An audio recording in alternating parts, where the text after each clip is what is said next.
Okay,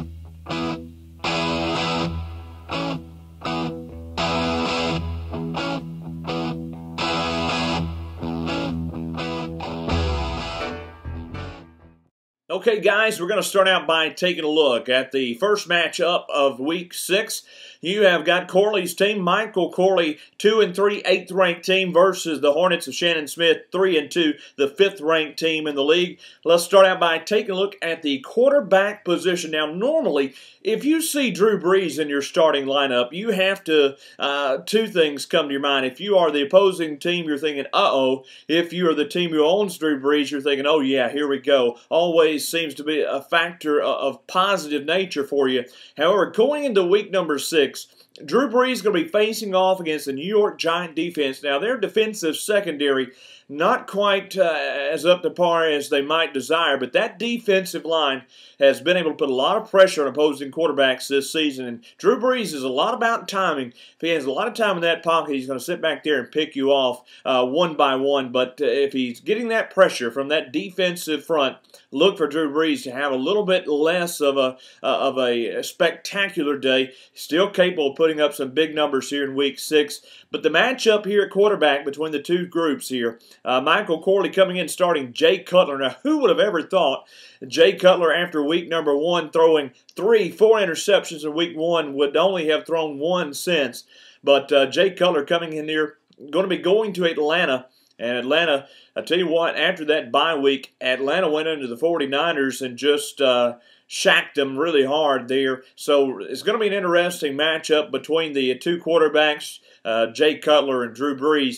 Going the wide receiver spot, certainly Randy Moss is always someone you would say is going to put up some big numbers. His prospective numbers this week, 9.97 versus Percy Harvin, who's starting for Corley's team at 6.58. But there's a lot of upside to Percy Harvin, and he is due to break out at any time. He's going to become eventually one of the top, I believe, 10 wide receivers in the NFL.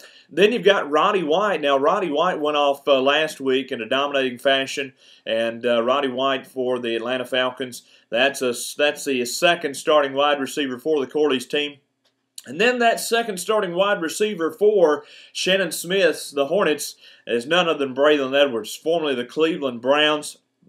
It's quite interesting. Saw him last Monday night. It's an interesting fact. You saw him catch some passes Monday night, and you have to think for those Cleveland Brown fans, they're quite frustrated. I end up hearing in the media this week, a lot of those fans are frustrated that Braylon Edwards is going to end up playing better in New York than he was in Cleveland. And who can blame the guy? Cleveland is a dump right now, tough place. And, Eric Mangini and those guys, they've got their work cut out for them in Cleveland. Then you move on to the third spot there in the wide receiver position, Steve Smith for Corley's team, Donald Driver of the Hornets. Donald Driver there, going into Detroit, you've got certainly a great opportunity to put up some points. He's prospected 10.32, so Donald Driver could be big. In the first running back slot for the Corley's team, you've got Kevin Smith of Detroit, slated 11.56. His second running back is Michael Turner. Now, just to give you a little warning here, Michael is rated at 22.76.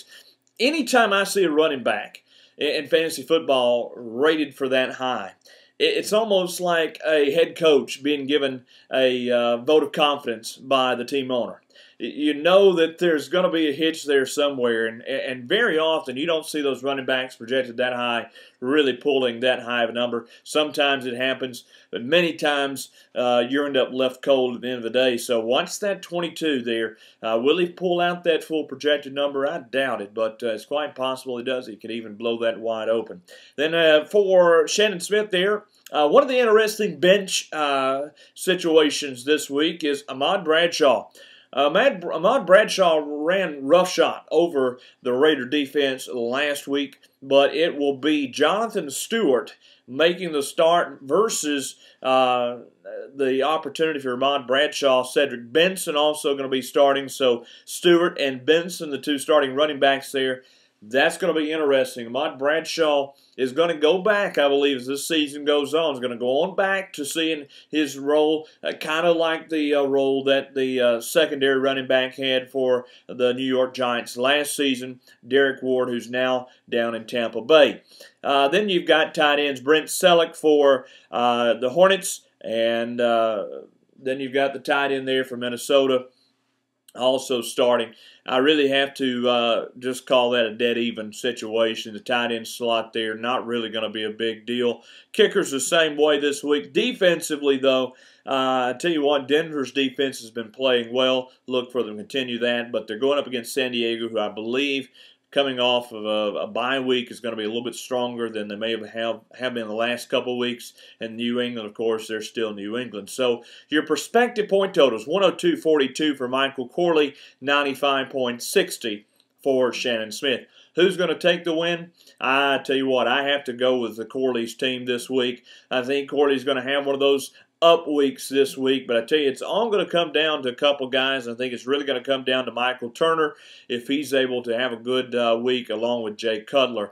If those two guys pull their weight and put up some points, I think it's going to help him out tremendously. Now, on the other side of the ball, the Hornets, really all it's going to take is Drew Brees going off. If he goes off against the New York Giants defense, which could very well happen, he's Drew Brees. If he goes off for, say, a 30 or a 40-point number, that situation could change drastically. So, but I'm still going to go with Corley's team, looking for some good things out of Corley's team this week, and hoping for the best for those guys.